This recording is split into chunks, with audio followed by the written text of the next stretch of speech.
Welcome mga kagambi sa Boss Gambi TV. Kung mahilig kayo sa kakaibang alaga, astig na gagamba, exciting na laban, at mga kwentong puno ng adventure, nasa tamang channel kayo. Dito sa Boss Gambi TV, samahan ninyo ako sa pag-aalaga at pagdiskubre sa mundo ng mga gagamba. Makikita ninyo ang kanilang galawan, paggawa ng sapot, mga kakaibang ugali, at mga kwentong siguradong kapupulutan ng aral at aliw. Maraming salamat sa inyong suporta mga tagapakinig at taga-suporta ng channel. Huwag kalimutang i-share, i-like at mag-subscribe para lagi kayong updated sa aming bagong uploads. Boss Gambi TV, kung saan bawat gagamba ay may kwento. Tahimik ang gabi sa maliit naming bahay sa gilid ng baryo. Habang ang iba ay abala sa panonood ng telebisyon o pakikipagkwentuhan sa labas, ako naman ay nakaupo sa may bintana, hawak ang maliit na plastik na lalagyan na may butas sa takip. Sa loob noon ay ang pinakaiba kong alaga, isang gagamba na pinangalanan kong Tala. Hindi ordinaryong gagamba si Tala para sa akin. Maliit lamang siya noong una ko siyang makita sa sulok ng lumang kubo ni Lolo. Maitim ang katawan niya, ngunit kapag tinatamaan ng liwanag, may tila pilak na kislap ang kanyang mga paa. Habang ang ibang tao ay natatakot o agad pumapatay ng gagamba, kakaiba ang naramdaman ko noon. Parang may kung anong misteryo sa kanyang maliliit na mata na tahimik akong pinagmamasdan.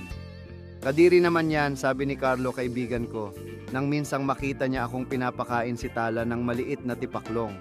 Ngumiti lang ako. Hindi siya nananakit, mas tahimik pa nga siya kaysa sa ibang tao. Mula noon, araw-araw ko nang inalagaan si Tala. Gumawa ako ng maliit na tahanan para sa kanya gamit ang lumang aquarium na hindi na ginagamit. Nilagyan ko ng tuyong sanga, dahon, at maliliit na bato upang maging parang totoong gubat ang kanyang paligid. Tuwing umaga bago ako pumasok, tinitingnan ko muna kung maayos ba ang sapot niya. At doon ako lalo namang namangha.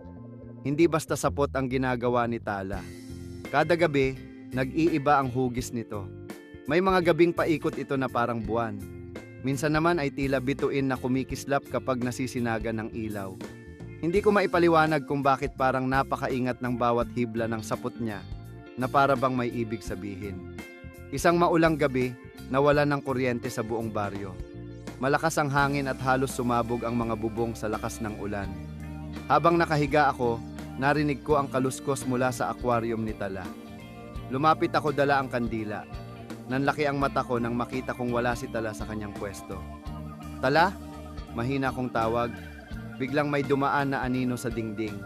Mabilis, tahimik, at kakaiba. Naramdaman kong biglang lumamig ang paligid. Ang kandila sa kamay ko ay tila nanginginig ang apoy. Dahan-dahan kong nilibot ang tingin ko hanggang sa makita ko siya. Nakadikit sa kisame, mas malaki kaysa dati. Halos hindi ako makahinga. Parang doble ang laki niya kumpara noong umaga.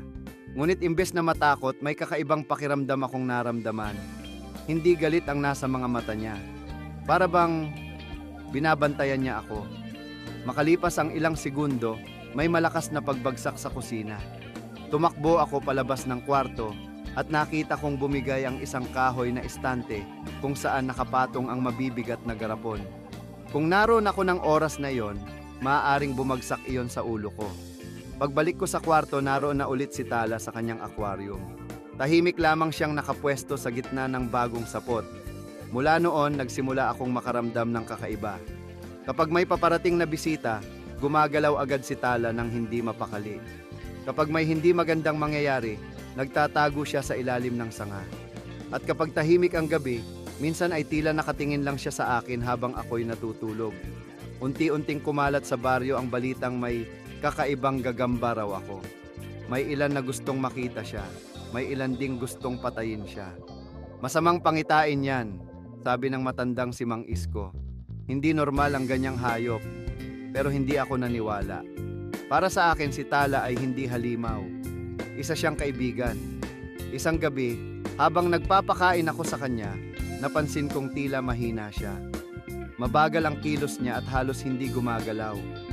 Doon ko unang naisip na kahit gaano pala siya ka-espesyal, maliit pa rin siyang nilalang na may maikling buhay. Nalungkot ako. Sa mga sumunod na araw, mas lalo ko siyang inalagaan. Binantayan ko ang temperatura ng aquarium niya, Hinanapan ko siya ng mas sariwang pagkain at kahit pagod galing trabaho, hindi ako natutulog nang hindi muna siya tinitingnan.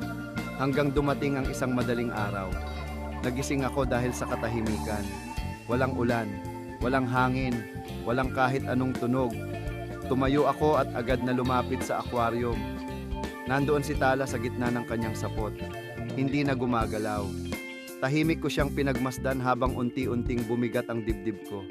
Hindi ko akalaing iiyak ako para sa isang maliit na gagamba. Pero sa mga panahong mag-isa ako, siya ang naging kasama ko. Sa bawat tahimik na gabi, pakiramdam ko may nilalang na nakakaintindi sa katahimikan ko. Kinabukasan, inilibing ko siya sa ilalim ng mangga sa likod bahay. Tahimik lang akong nakaupo ron habang umiihip ang hangin. At bago ako umalis, may napansin akong manipis na sapot na nakakabit sa maliit na bato sa tabi ng kanyang pinaglibingan. Kumikinang iyon sa liwanag ng araw, eksaktong tulad ng unang sapot na ginawa niya. Ngumiti ako kahit mabigat ang puso ko. Dahil minsan, kahit gaano kaliit ang isang nilalang, kaya nitong mag-iwan ng malaking bakas sa buhay ng isang tao.